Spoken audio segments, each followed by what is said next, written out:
गाता हूँ गुरुदेव का, रामपाल दास का नाम,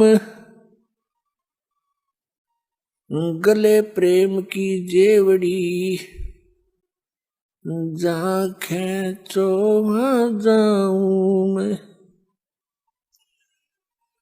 तो करो तो बावड़ू, दूर दूर करो तो जाऊं, ज्यों राखो त्यों ही रहूं,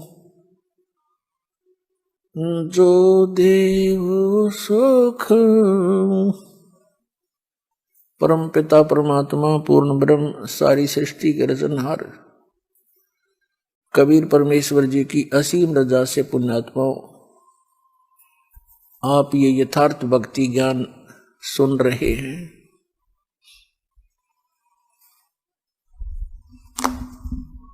ना जाने कौन से युगों युगों के आप जी के पुण्य संस्कार आपके साथ जुड़े हुए हैं, जिस कारण से आप जी को मानव शरीर उस समय में मिला हुआ है जो समय परमात्मा ने पहले निर्धारित किया हुआ था। कलयुग का ये 5500 वर्ष जब बीत जाएगा, उस समय परमात्मा ने कहा था कि सभी पुण्यात्माओं को सतभक्ति का संदेश देकर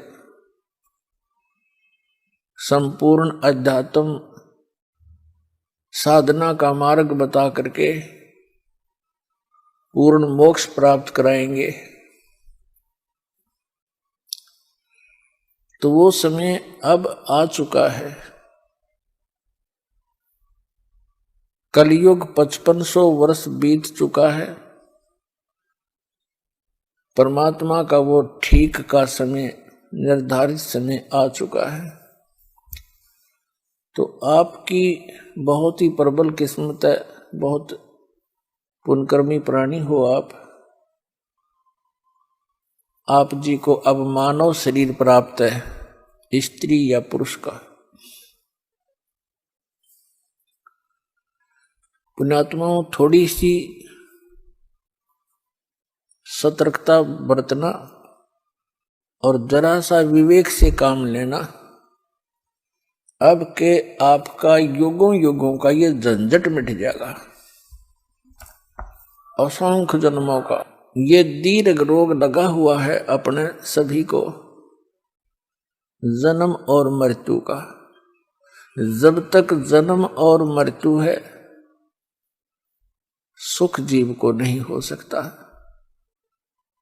आप देखते हो, जिनके संतान नहीं है वो संतान की ही कामना करते रहते हैं,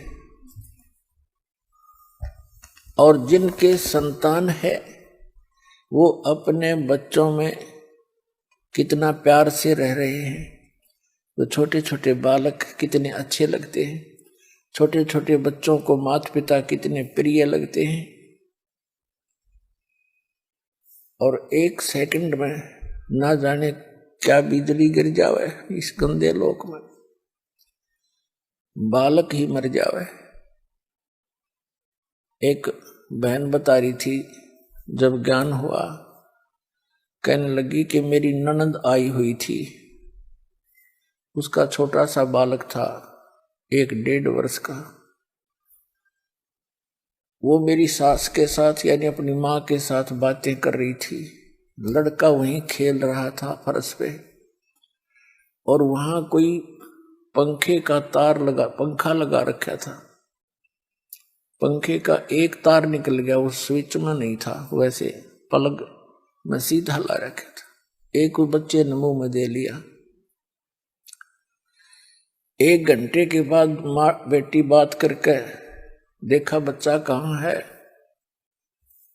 देखा तो वो खत्म होया पड़ा है, टक्कर मार मार कर रो रही है। 2 मिनट पहले पता नहीं के निंदा चुगलियां कर रही होंगी, पता नहीं क्या क्या आशाएं लगा रखी होंगी। पुण्यात्माओं, आप बालक हो बिल्कुल, चाहे यहां राष्ट्रपति बना हो कोई, चाहे प्रधानमंत्री हो सारी पृथ्वी का, जब तक इस ज्ञान को नहीं समझेगा वो इंसान वाला कर्म नहीं कर रहा और ना कर सकता। और इस ज्ञान को समझने के लिए थोड़ा सा धैर्य रखना पड़ेगा आपने। जो भी आज तक हमने ज्ञान सुना है वो कोरा अज्ञान है, दंत कथा सुन रखी है। और जब ये सत्य कथा आपके रूबरू होती है, समक्ष आती है, तो एकदम ये मन अड़ियल घोड़े की तरह चारों पैर गाड़ देता है, 100 ऑब्जेक्शन शंकाएं पैदा कर देता है। करने दो, सुनते रहो। इस सुनते रहने से ये ऑब्जेक्शन, ये सभी शंकाएं आपकी समाप्त हो जाएंगी। इसके लिए आप जी ने समय निकालना पड़ेगा। कहते जिन हर जैसा सुमरिया, ताको तैसा लाभ, उस प्यास न भाग ही, जब लग दसे न आब। जिन हर जैसा सुमरिया, जिन्होंने जैसा भगवान का सुमरण किया, जितना समय लगाया, ताको तैसा लाभ, उनको उतना ही उसका लाभ प्राप्त होगा। और कहते हैं परमात्मा कबीर जी कि ओसा प्यास न भाग ही, ओस के चाटने से प्यास समाप्त नहीं हो सकती जब तक धसे न आब, यानी जब तक गट गट 2 गिलास पानी नहीं पीवा आदमी, प्यास ना बुझ जाए ओस चाटने तक। तो एक काम चलाओ उसी भक्ति करने से, ये तो ओस चाटने वाली बात है। तो इसके लिए गट गट गिलास पीने के लिए आप जी ने समय निकालना पड़ेगा। और कौन सा समय निकालें? जैसे आपके पास बहुत समय है जिसको हम दुरुपयोग करते रहे, जैसे 8 घंटे ड्यूटी देते हैं, ये तो कर्मचारी अधिकारियों के लिए समझ लो।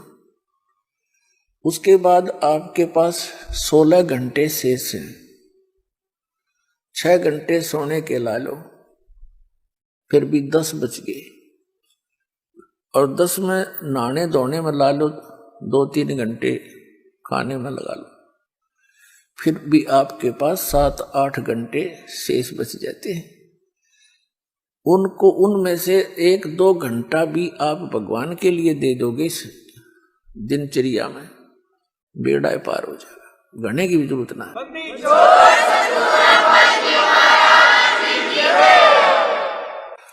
तो पुण्यात्माओं, जैसे हमने पहले शिक्षा का ज्ञान नहीं था और शिक्षा की कोई हम आवश्यकता भी ना समझा करते, हमने देखे हमारे दादे परदादे सारे अपने परंपरागत कार्यों को करते रहे। किसान है, किसान के काम में लगे रहे, पिछली सारी पीढ़ियों की जितने भी याद हैं। मजदूर हैं, मजदूर वाली पीढ़ी अपने कर्म में लग गए। कुम्हार है, अपने बच्चों को वही ट्रेनिंग दे करके आगे काम लगा देता था। और वो अच्छा था, वो बहुत बेस्ट था, बेईमाना नहीं था, अपनी मेहनत मजदूरी से करके रोटी खाया करते थे, पाप के भागी कम बढ़िया करते।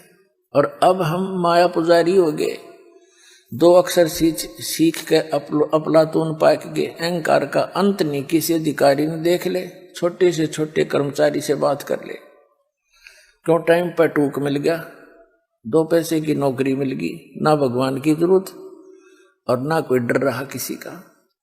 और फिर अगले जन्म में क्या बनेगा? कुत्ता बने, सिर में कीड़े पड़ेंगे, खाज लगेगी, गड़ी में बैठा टुकड़े की चिंता न्यारी। तो ये दुख नहीं दिखता उस प्राणी को, उस दुख को दिखाने के लिए, याद दिलाने के लिए ये सत्संग किए जाते हैं। सत्संग वो होता है जिसमें केवल सत्य हो, असत्य का समावेश ना हो। और सत्य केवल परमात्मा ही बता सकता है, दूसरा सत्य बोल ही नहीं सकता, बता ही नहीं सकता। तो वो परमात्मा कौन है जो सत्य बोलता है? वो सत्य साहिब है। सत्य साहिब, सच्चा साहिब, जिसके सारे काम सत्य, वो स्वयं भी सत्य।